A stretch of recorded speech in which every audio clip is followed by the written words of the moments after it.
Hello अस्सलाम वालेकुम students, I hope आप सब खैरियत से होंगे।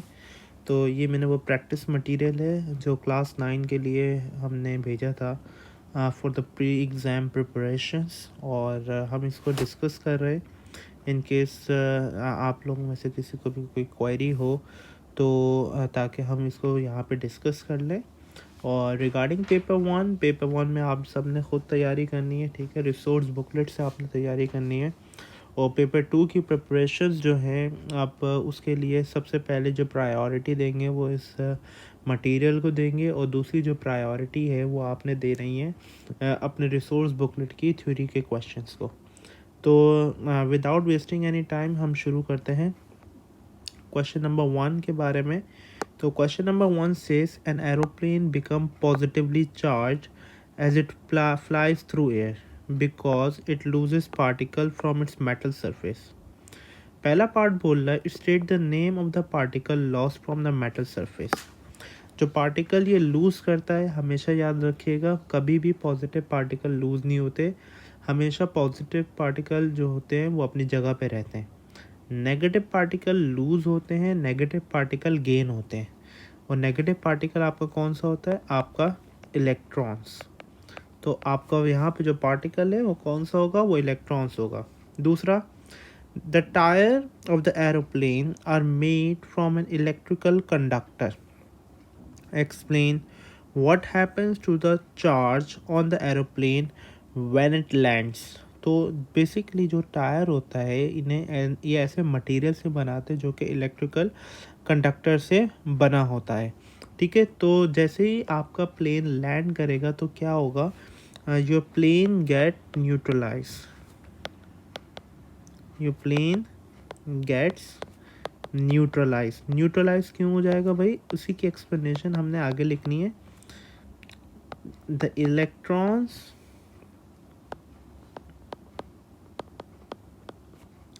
Move to plane. चूँकि आपका जो बेसिकली एरोप्लेन था वो पॉजिटिवली चार्ज होता है, तो जो आपके इलेक्ट्रॉन्स हैं वो प्लेन के अंदर जाएंगे, ठीक है। देखो पॉजिटिव जो होता है इलेक्ट्रॉन, हमने पढ़ा था पॉजिटिव पार्टिकल को जब अर्थ से कनेक्ट करते हैं तो इलेक्ट्रॉन इसके अंदर मूव करते हैं। तो ये पॉजिटिव जो पार्टिकल है यहाँ पे कौन है? आपका प्लेन है। तो इलेक्ट्रॉन जो होंगे वो इसके अंदर से इसके अंदर मूव कर जाएंगे इसको न्यूट्रलाइज करने के लिए। Suggest why it is necessary to keep an aeroplane connected electrically neutral to Earth during refueling। अब वो बोलना चाह रहे हैं कि भाई रिफ्यूलिंग के दरमियान जो है हम क्यों उसे जो है बेसिकली अर्थ से कनेक्ट करते हैं, ठीक है। अब होता क्या है? Due to refuelling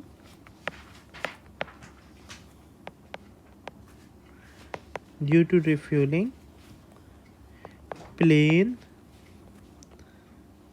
becomes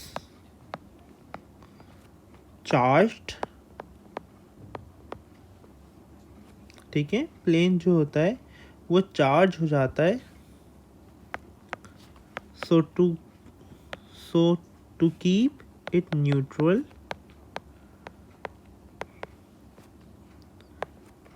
to avoid spark,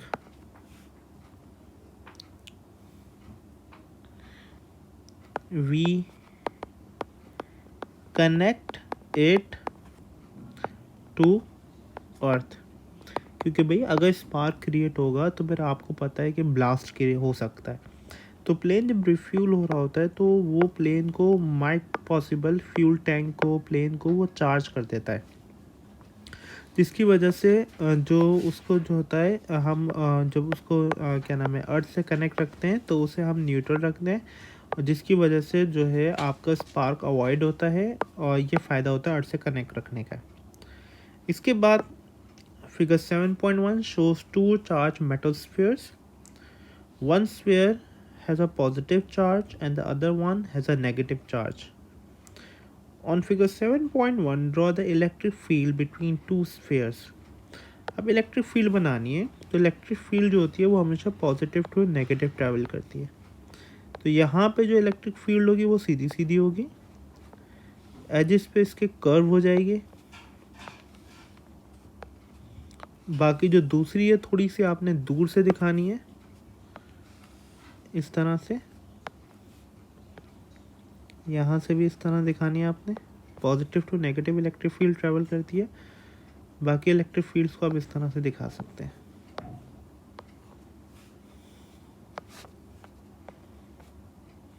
बल्कि इनको थोड़ा सा कर्व करें तो बेहतर है। अभी हम इसको एक कर्व क्रिएट करते हैं, रुको।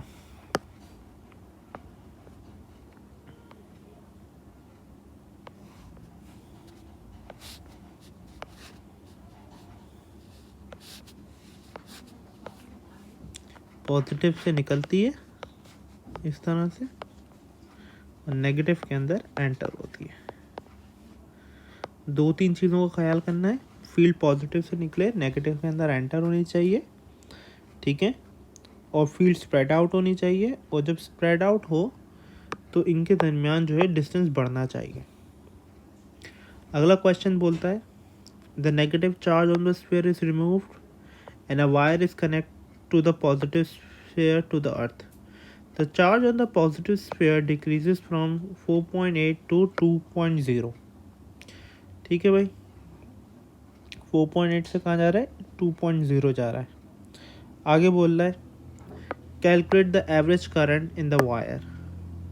अब हमने एवरेज करंट निकालना है, तो करंट का जो फॉर्मूला होता है that is equal to I is equals to Q upon T.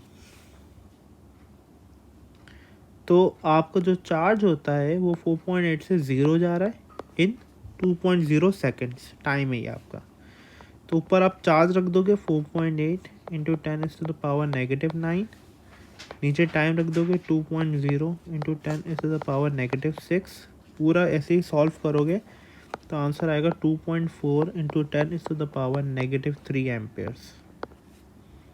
तो अब यहाँ पे आप आंसर लिख दो अपना। सही है, आगे चलते हैं। क्वेश्चन नंबर 3 बोल रहा है a student rubs a polythene rod with a dry cloth. The polythene rod becomes negatively charged and the cloth becomes positively charged. Describe in terms of the movement of electrons what happens during the charging process. अब ये बताना है हमने कि भाई charging process के दरमियान क्या होता है। जब हम पॉलीथीन रॉड को ड्राई क्लॉथ से रब करते हैं तो होता क्या है कि पॉलीथीन रॉड इन्होंने बोला कि वो नेगेटिवली चार्ज हो जाती है जबकि क्लॉथ पॉजिटिवली चार्ज हो जाता है। तो हम बोलेंगे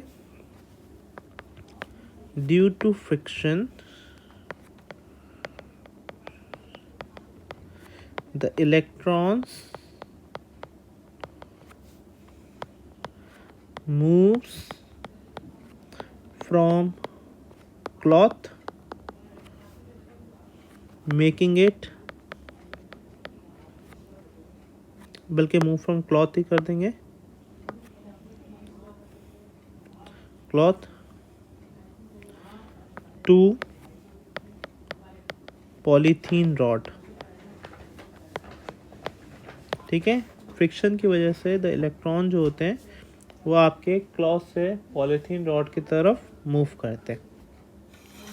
फिर आगे बोलना है what is an electric field around a charge rod. Electric field के बारे में बता रहे हैं कि क्या होता है, और इसकी डेफिनेशन पूछी जा रही है। Basically it's a region around a charge where another charge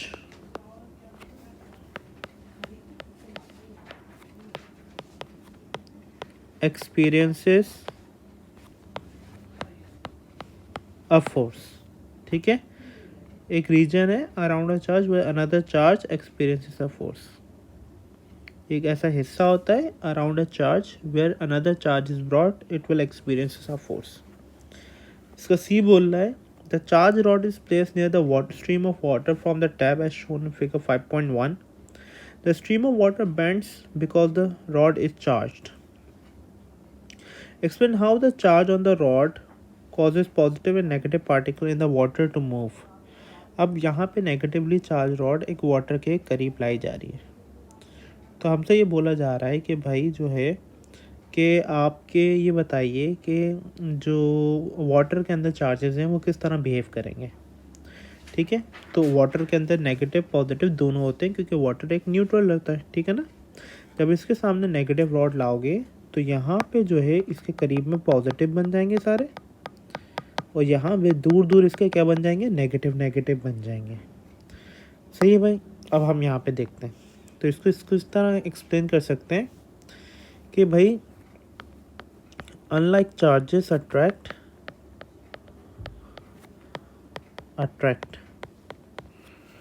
सही है, और तो so positive charges are near the water, sorry near the rod,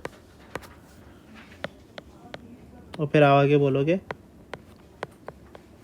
like charges repel,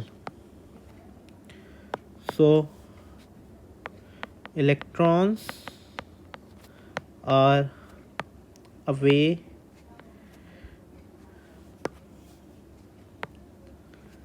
from the rod. On figure 5.1 draw the charge present on the water stream. अब charges इसके ऊपर इस तरह present होंगे, ये देखो, तो ये वाली स्ट्रीम होगी, यहाँ पे आपके पॉजिटिव चार्जेस आएंगे। ठीक है, दूर आपके नेगेटिव चार्जेस होंगे। ठीक है, इस तरह से ये चार्जेस को सेपरेट आउट कर देगा, जबकि नेट चार्ज जो होगा आपका वो पॉजिटिव होगा किसके ऊपर, इलेक्ट्रॉन्स के पास। आगे क्वेश्चन नंबर 4 के ऊपर जंप करते हैं। Figure 7.1 in the circuit diagram of the circuit set up by a student, the student uses 3 cells, 3 cell उसने इस्तेमाल किए हैं, ये और ये। अच्छा, इसके अंदर खुसूसी बात ये है कि अगर आप गौर करो तो 1-2 सेल तो एक दूसरे के लाइन में लगे हुए, लेकिन एक दूसरा सेल ऑपोजिट लगा हुआ है, तो ये चीज़ नोट करने वाली है इसमें। The student uses 3 cells each of the EMF 1.5 volt, यानी हर एक का 1.5। The students are connected in the series, the cells are connected in the series as shown. ठीक है, नेम द कंपोनेंट पी। अब कंपोनेंट पी को name करना है पहले हमने, तो कंपोनेंट पी आपका है LED, या इसे आप फुल फॉर्म में भी लिख सकते हो लाइट एमिटिंग डायोड। दोनों चीज़ें एक्सेप्टेबल हैं। फिर वो पूछ रहे what is meant by electromotive force of a cell. तो electromotive force is basically work done, ठीक है, इट बेसिकली वोल्टेज है या फिर work done per unit charge to move it around a circuit. थोड़ा डेफिनेशन पॉइंट ऑफ व्यू से आपने दिमाग को हाजिर रखना है। ठीक है, the student expect the reading on the voltmeter to be 4.5 volts. अब वो एक्सपेक्ट कर रहा है कि भाई वोल्ट मीटर पे जो रीडिंग आए ना वो 4.5 आए, लेकिन द एक्चुअल रीडिंग है 0.2, लेकिन आ उसको 0.2 रही है। Suggest 2 reasons why volt meter reading is much less than 4.5 volt. ठीक है, तो ये 2 रीज़न्स पूछ रहे कि भाई क्या रीज़न हो सकता है। देखो, पहला रीज़न तो ये सिंपल हो सकता है हमारा कि भाई हमारी एक बैटरी उल्टी लगी हुई है, तो अगर ये तीनों बैटरी इस तरह से सीरीज़ में लगी होती हैं, इस तरह से 1 2 3, तो 1.5 1.5 1.5, तो टोटल कितना हो जाता, 1.5 प्लस 1.5 प्लस 1.5 आई गेस हो जाता 4.5 वोल्ट। इस तरह से 4.5 वोल्ट हो जाता। लेकिन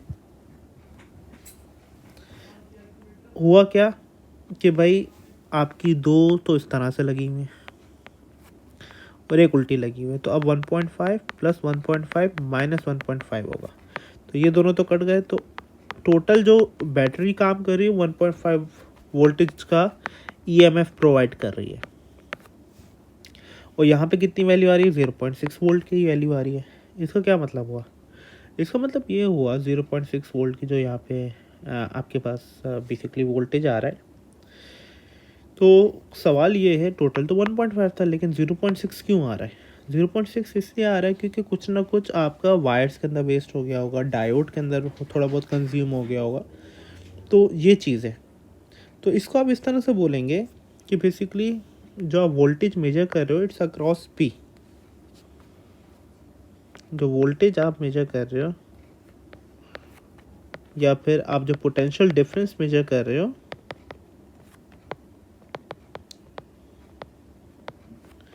it's across P. Across P का मतलब होता है कि भाई कि आपका जो है ये पी के अक्रॉस होगा, ठीक है। तो कहने का मकसद क्या है, कहने का मकसद ये है कि भाई आप जो बाकी 0. अब यहाँ पे इस अरेंजमेंट के अंदर टोटल कितना वोल्टेज आ रहा है 1.5 वोल्ट, जिसमें से 0.6 तो यहाँ चला गया, तो बाकी कहाँ चला गया, बाकी आपका पी के क्रॉस आ गया। तो यहाँ पे जो वोल्टेज की रीडिंग आएगी ना, अगर हम यहाँ पे निकालेंगे तो 1.5 यहाँ टोटल था, 0.6 इसने ले लिया, तो बाकी कितना बचा 0.9, तो 0.9 वोल्ट पी के अक्रॉस चला जाएगा, ठीक है। तभी आपको 4.5 रीजन है। तो वोल्टेज या potential difference it's across P, पहला पॉइंट क्या हो गया। दूसरा आप बोलोगे one cell is connected in a wrong way, कि आपका एक सेल जो है वो आपका उल्टा कनेक्ट हुआ है, ये इस तरह से आपने बोलना है, ठीक है। अब आगे बात करनी है हमने।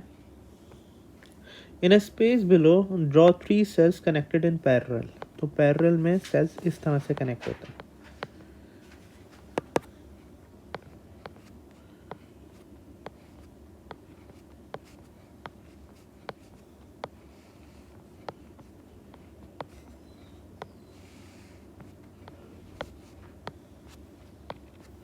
ठीक है, इस तरह से पैरेलल में सेल कनेक्ट। अब वो बोल रहे हैं कि क्या एडवांटेज है पैरेलल में, तो भाई सेल्स जो होते हैं दे लास्ट लॉन्गर, ठीक है। इसके में जो है बेसिकली बहुत से फ़वाद तुम लोग को ऑलरेडी बता चुका हूँ, वो तुम कॉपी से देख सकते हो। अच्छा जी, क्वेश्चन नंबर 5। अब क्वेश्चन नंबर 5 थोड़ा सा टेक्निकल किस्म का क्वेश्चन है। क्वेश्चन नंबर 5 बोल रहा है आपका, figure 8.1 shows part of a circuit containing 3 resistors x, y and z. The resistance of x and y are each 10 ohms. मतलब यहाँ पे भी 10 ohms है, यहाँ पे भी 10 ohms है। The current through x is 0.3 amperes. The current through y is 0.2 amperes. यहाँ पे आपका 0.3 है और यहाँ पे आके 0.2 यहाँ चला गया, तो यहाँ कितना जाना चाहिए 0.1 एम्पियर यहाँ जाना चाहिए। Calculate the potential difference across Y, यहाँ पे पी डी निकालना है। तो ऑफकोर्स पी डी निकालने के लिए V equals to I R का फॉर्मूला लगाओगे। करंट जो वाई के अंदर जा रहा है दैट इज़ 0.2 और रेजिस्टेंस है 10, तो आंसर आपके पास आ जाएगा सिंपल 2.0 वोल्ट। सही है भाई। फिर बोला calculate the current in register Z. अब भाई देखो ये जो 0.3 एम्पियर का करंट था वो यहाँ आया था, जिसमें से 0.2 यहाँ चला गया, तो बाकी कहाँ जाएगा, बाकी यहाँ जाएगा। तो आप बोलोगे कि भाई current 0.3 equals to 0.2 plus X, या आई कर दो सिंपल, यहाँ पे जो करंट जा रहे हैं मैं उसे एक्स मान रहा हूँ। तो x will be equivalent to 0.3 minus 0.2 यानी सिंपल 0.1 एम्पियर। तो 0.1 एम्पियर आपका z में जा रहा है। आगे बोल रहा है Explain in words rather than by calculations how figure 8.1 shows that the resistance of Z is larger than the resistance of Y. Use ideas of PD and current in your answer. मतलब आपने जो बताना है कि resistance Z क्यों ज़्यादा है वो with respect to potential difference बताना है विद रिस्पेक्ट टू करंट। देखो Y की और Z की कंपैरिजन अगर मैं करूं तो Y और Y के अंदर जो करंट जा रहा है वो 0.2 एम्पियर है, Y के अंदर और Z के अंदर जो करंट जा रहा है वो 0.1 एम्पियर है। एक चीज़ तो ये हो गई। तो आप बोलोगे कि larger current in Y and smaller current in Z। पहली बात आपने ये लिखनी है, थस लार्जर रेजिस्टेंस, एक पॉइंट आपका इस पे मिलेगा। दूसरा आपने पोटेंशियल डिफरेंस के हवाले से बताना है क्योंकि दोनों ही ये पैरेलल के अंदर लगे हुए, तो पैरेलल के अंदर जो पोटेंशियल डिफरेंस होता है वो सेम होता है, ये याद रखना। ये दोनों पैरेलल के अंदर है ना, तो पैरेलल के अंदर पीडी आपका सेम रहता है, पोटेंशियल डिफरेंस सेम रहता है, करंट डिवाइड होता है। तो ये दोनों बात आप लिखोगे। पहले आप ये बात लिखोगे कि same potential difference in both resistors, ये इन नहीं लिखना चाहिए, गलत वर्ड हो जाएगा, अक्रॉस बोथ रेजिस्टर लिखना चाहिए, रेजिस्टर्स।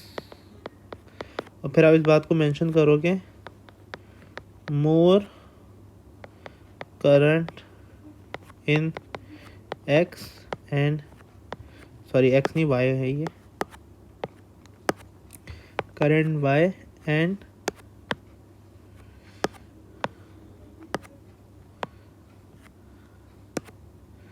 लेस करंट इन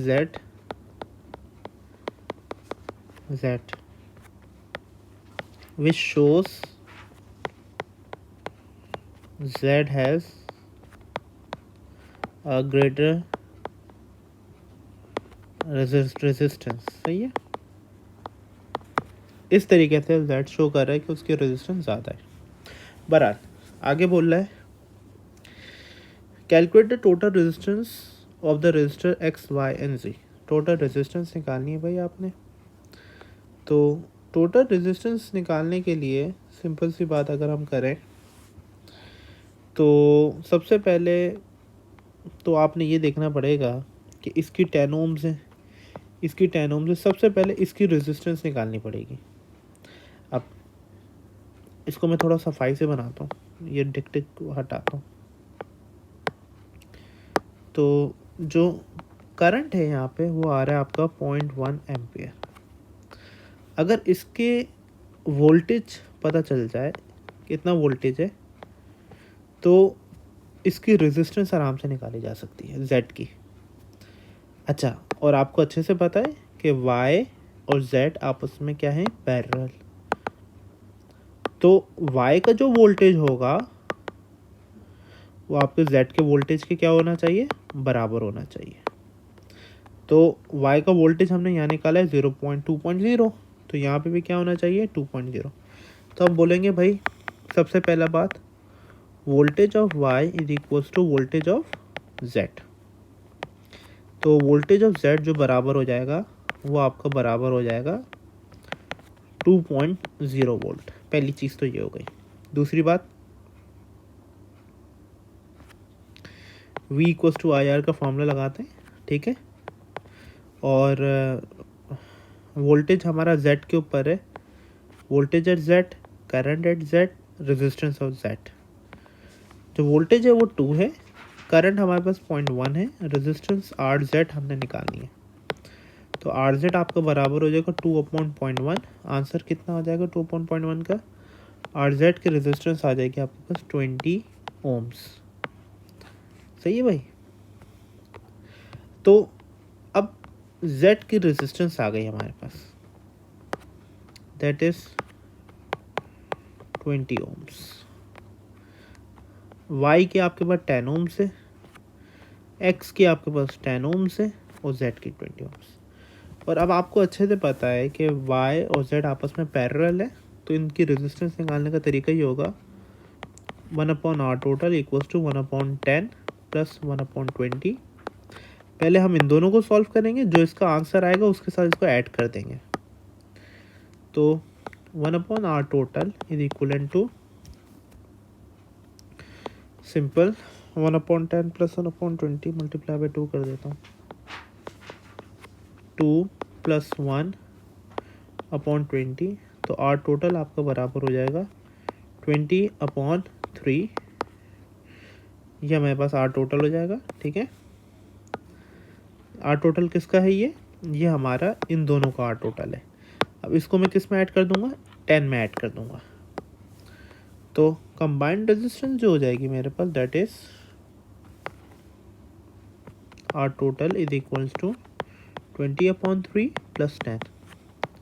तो 20/3 प्लस 10 क्या होगा?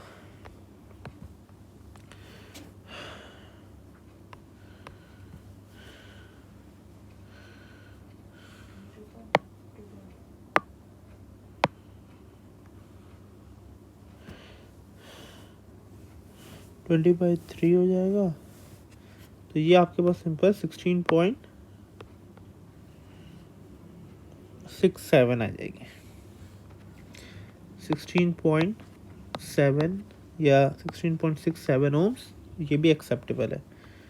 इसको आप 16.67 भी लिख सकते हो, या इसको 16.66 ओम्स भी किसी ने अगर लिखा है तो वो भी एक्सेप्टेबल है।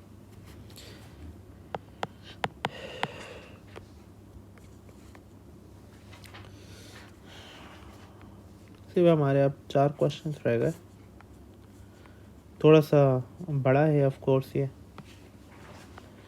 क्वेश्चन नंबर 6 को हम देखते हैं।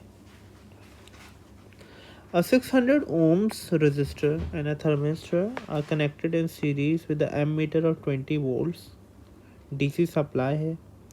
A voltmeter is in parallel with the resistor। आगे वो बोल रहा है 8.1 के अंदर इसकी सर्किट डायग्राम आपके पास अवेलेबल है।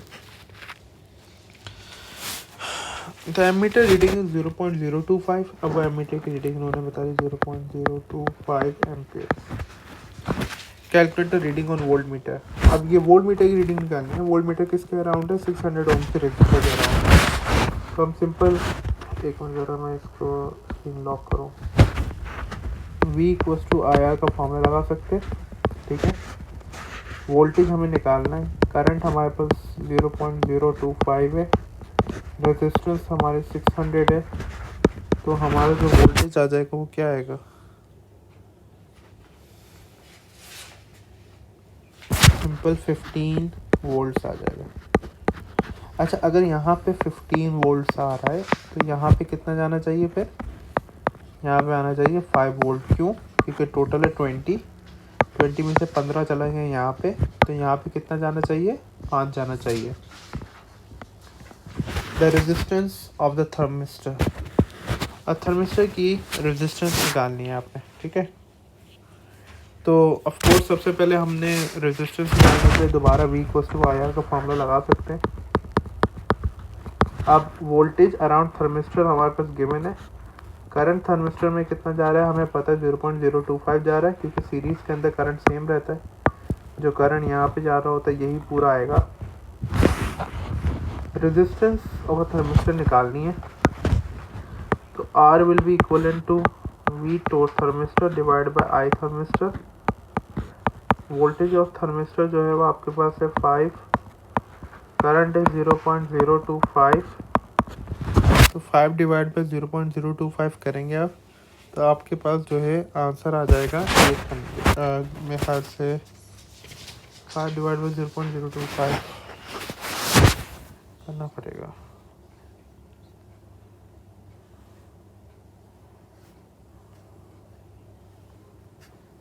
एक मिनट रुकिए।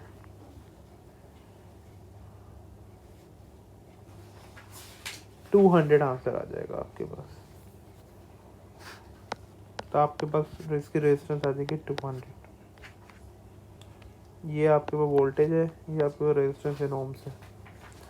The temperature of the thermistor is increases, state what if anything happens to the resistance of a thermistor। अगर थर्मिस्टर जो होता है उसकी जो रेजिस्टेंस होती है वो आपके टेम्परेचर के इन्वर्सली रिलेट करती है। तो अगर टेम्परेचर आप बढ़ाओगे तो रेजिस्टेंस डिक्रीज़ होनी चाहिए, तो आप इसको रेजिस्टेंस डिक्रीज बोल दोगे। The ammeter reading and the voltmeter reading. अब हमें एमीटर रीडिंग देखो, जब थर्मिस्टर की रेजिस्टेंस कम होगी, मैं ये थोड़ा सा मिटा देता हूँ ताकि तुम लोग को समझ में आए। जब थर्मिस्टर की रेजिस्टेंस कम होगी तो ओवरऑल रेजिस्टेंस जो आर टोटल होगी वो भी आपकी कम हो जाएगी। जब ओवरऑल सर्किट की रेजिस्टेंस कम हो जाएगी तो फिर होता क्या है, आपकी एम मीटर की रीडिंग इंक्रीज हो जाती है। ठीक है, क्योंकि resistance is inversely proportional to current. तो करंट जब आपकी रेजिस्टेंस कम हो जाएगी तो करंट क्या हो जाना चाहिए, बढ़ जाना चाहिए। तो एमीटर की रीडिंग इंक्रीज होती है, एमीटर रीडिंग इंक्रीज हो जाती है। ठीक है, ये आपका तरीका होता है। ठीक है, और वोल्ट मीटर की जो रीडिंग है, क्योंकि यहाँ पे अब जब आपका थर्मिस्टर की रेजिस्टेंस कम हो जाएगी, ठीक है, ये जैसे मिसाल के तौर पे ये हम इसको R1 बोल देते हैं, इसको R2 बोल देते हैं। जब R1 की रेजिस्टेंस बढ़ जाती है R2 से, तो वोल्टेज जो होता है, जैसे इसको वोल्टेज V1 बोलोगे, इसको वोल्टेज V2 बोलोगे, तो वोल्टेज और रेजिस्टेंस आपस में डायरेक्टली प्रोपोर्शनल होते हैं, तो वोल्टेज बढ़ जाता है। तो V1 के अराउंड जो वोल्टेज है वो बढ़ जाएगा, V2 छोटा हो जाएगा। तो आप बोलोगे कि voltage in the volt meter would increase.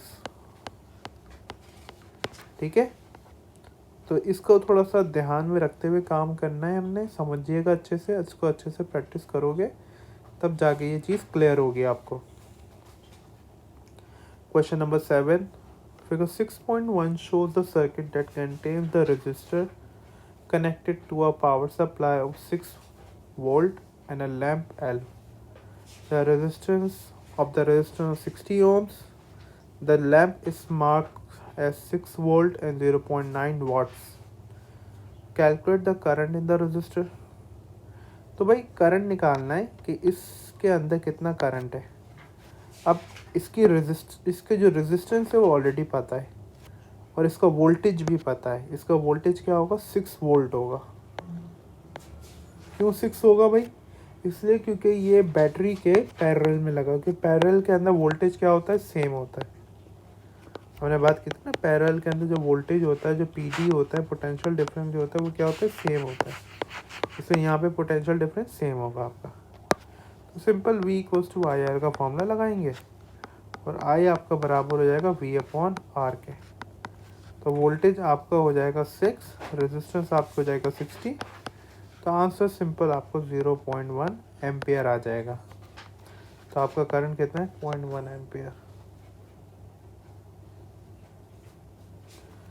The current in the power supply. Current in the power supply के अंदर अब आपने देखना है कि पावर सप्लाई में कितना करंट जा रहा है भाई। तो ये चीज़ देखने के लिए आपको क्या करना पड़ेगा भाई, यहाँ का करंट जो इस वाली ब्रांच के अंदर है वो तो है आपका 0.1 एम्पियर। ठीक है ना, कितना है, 0.1 एम्पियर है, वो आपने कैलकुलेट करा है। अब पावर सप्लाई के अंदर जो करंट जाता है, देखो एक करंट आएगा यहाँ से, यहाँ से, यहाँ से, ये करंट I1 होगा, ये करंट I2 होगा, ये I टोटल करंट जो है ये पावर सप्लाई के अंदर जाएगा। तो I टोटल करंट जो होगा वो बराबर होगा आपका I1 प्लस I2 के। इसमें से I1 करंट तो आपने ऑलरेडी निकाल लिया, I2 करंट निकालना है। I2 करंट यानी लैम्प के अंदर करंट निकालने के लिए हमारे पास डेटा मौजूद है। ठीक है, इस डेटा को इस्तेमाल करते हैं। हमारे पास वोल्टेज जो है वो गिवन है 6.0 वोल्ट, और हमारे पास पावर गिवन है कितनी है, 0.9 वोल्ट्स। तो पावर का फॉर्मूला लगाएंगे हम, ये पावर है हमारे पास, P is equals to I V, ये फॉर्मूला मैं लिखवा चुका हूँ। तो करंट आपका बराबर होगा P/V के। पावर है आपके पास 0.9, वोल्टेज है आपके पास 6.9/6 बराबर होते 0.15 एम्पियर। तो पता ये चला कि I2 कितना है 0.15 एम्पियर। तो I1 है आपके पास 0.1 एम्पियर, ये है I2 0.15। तो 0.1 प्लस 0.15 एम्पियर आपका बराबर हो जाएगा 0.25 एम्पियर। तो मतलब बैटरी के अंदर कितना करंट जा रहा है 0.25। इस वर्किंग को आपने यहाँ पे शो करना है। ऑफ कोर्स मैंने आपको समझाने के लिए यहाँ पे शो कर दिया। अगर आप यहाँ पे शो नहीं करोगे तो आपको मार्क्स नहीं मिलेंगे। 0.25 एम्पियर, ठीक है। इस तरीके से आपने काम करना है अपना। Finally question number 8 and question number 9। Question number 8 जो है, 3 resistors are connected to DC supply as shown in figure 10.2. The EMF or the power supply is 6 volts. Calculate the total resistance of the resistor of the circuit. Total resistance की अगर हम बात करें तो ये दोनों तो पैरेलल के अंदर लगे हुए हैं और ये दोनों आपके किस में लगा हुआ है, ये और ये दोनों आपस में सीरीज के अंदर लगे हुए हैं। तो पहले हमने पैरेलल वालों को सॉल्व करना है, फिर हम इन दोनों को आपस में क्या कर देंगे, ऐड कर देंगे। तो पैरेलल वालों को सॉल्व करते हैं। 1/R टोटल इक्वलेंट टू 1/20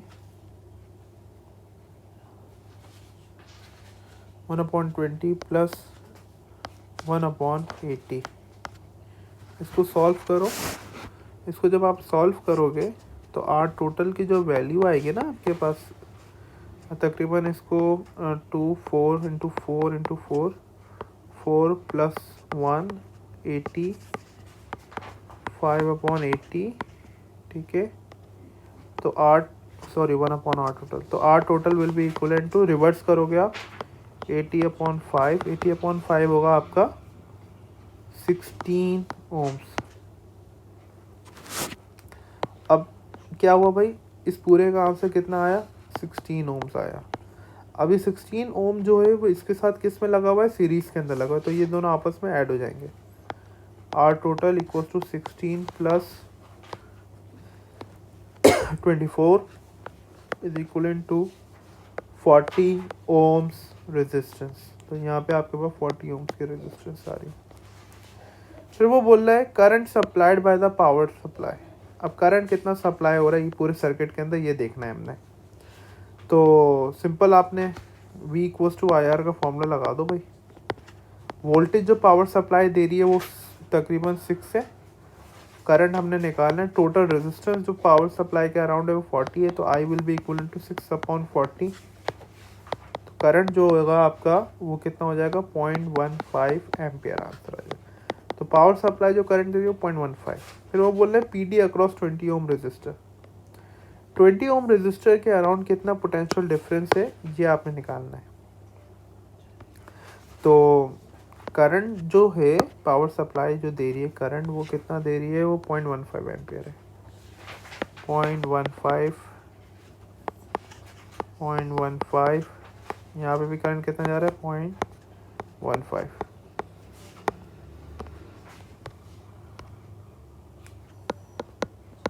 अब ये जो 0.15 है इसमें से इधर कुछ जाएगा और इधर कुछ जाएगा। अब किधर कहाँ जाएगा कितना जाएगा इसका आइडिया हमें नहीं होता, ठीक है। तो इस केस के अंदर हम जो है क्या करते हैं, एक ख़ास तरीका अप्लाई करते हैं। देखो जो करंट है यहाँ पे, अगर हम करंट की बात करें तो आधा करंट, आधा नहीं, यहाँ पे कुछ करंट जा रहा है और यहाँ पे कुछ करंट जा रहा है।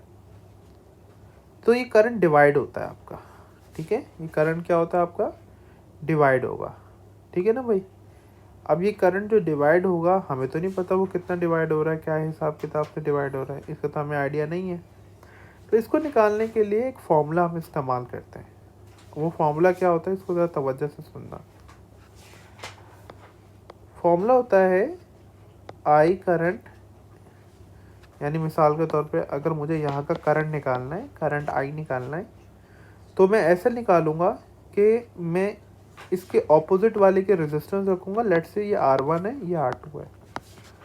R2 upon R1 plus R2 into I total. I total वो टोटल करंट होता है जो आ रहा होता है, ये आई टोटल है। तो R2 की वैल्यू 80 है, R1 की value 20 plus 80 into I total की वैल्यू है 0.15। जब आप करंट निकालोगे तो करंट जो आपके पास आएगा वो आएगा आपके पास 2.4, सॉरी 2.4 नहीं आएगा, कैलकुलेट करना पड़ेगा। 80 अपॉन 100, 80 अपॉन 100 इंटू 0.15, ठीक है। 0.8 into 1.5, 0.8 divided by, sorry 0.8 multiply by 0.15, 0.12। तो मतलब ये पता चला कि यहाँ पे जो करंट आ रहा है वो कितना आ रहा है, 0.12 एम्पियर करंट आ रहा है। मैं रिपीट करता हूँ कि अगर आपने इस ब्रांच के अंदर का करंट निकालना है तो तरीका ये होता है, दो रेजिस्टर जो पैरेलल के अंदर लगे हुए, तो आप इसके ऑपोजिट रेजिस्टर की रेजिस्टेंस ऊपर रख देंगे, नीचे टोटल रेजिस्टेंस रखेंगे यानी R1 और R2 की, और मल्टीप्लाई कर देंगे आई टोटल के साथ। ये रहा, सही है। इस तरह से आपने करना है। और इन केस अगर आपको हाँ सही, इस तरीके से करते हैं।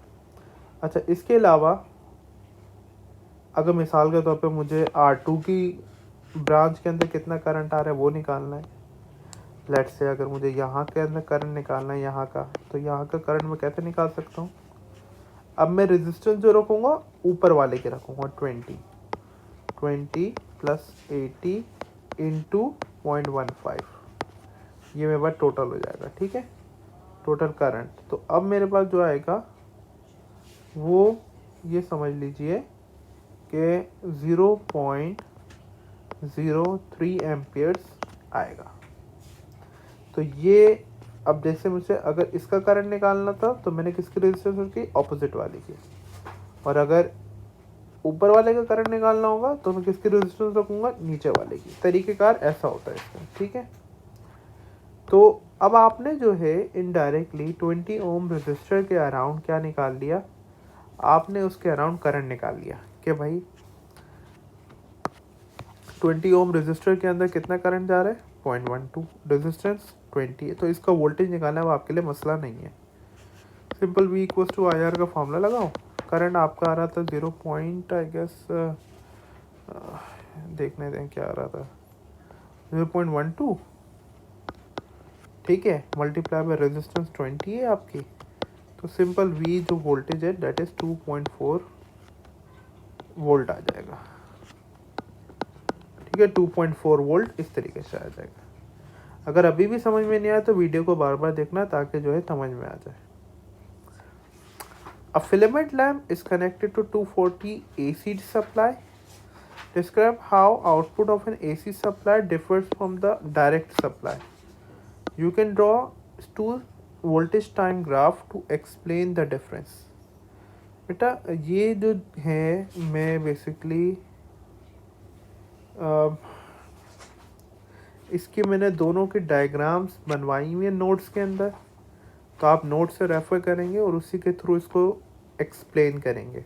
मैं इसकी चीज़ें नहीं लिखूँगा, बहुत इजी है, ऑलरेडी इसको मैंने लेक्चर्स के अंदर करवा लिया। The lamp is rated 60 watts and is design to be use with 240 volts supply.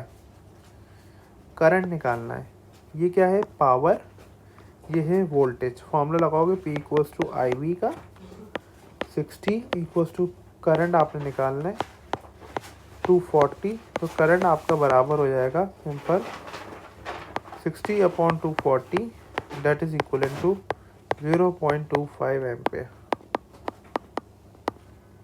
फिर आगे लिखा हुआ है calculate the resistance of the lamp.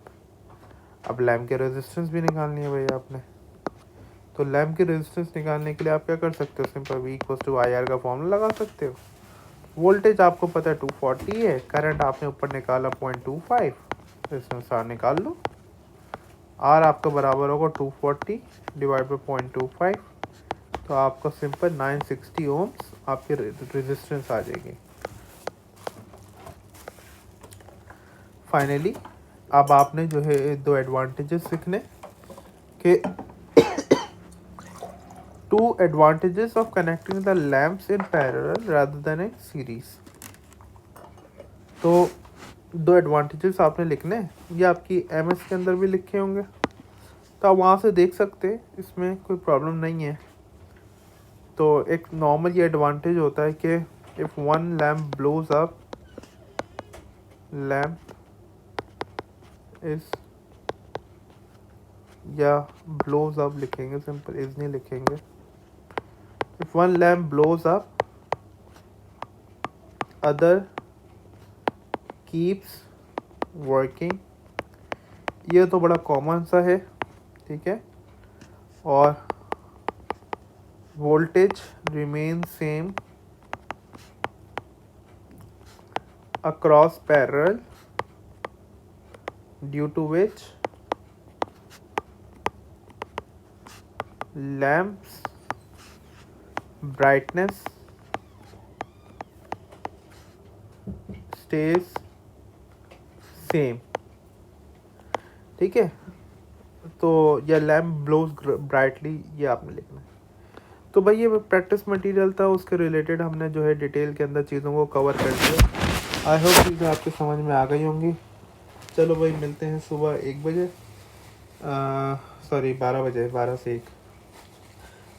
तो थैंक यू सो मच, जज़ाकल्लाह।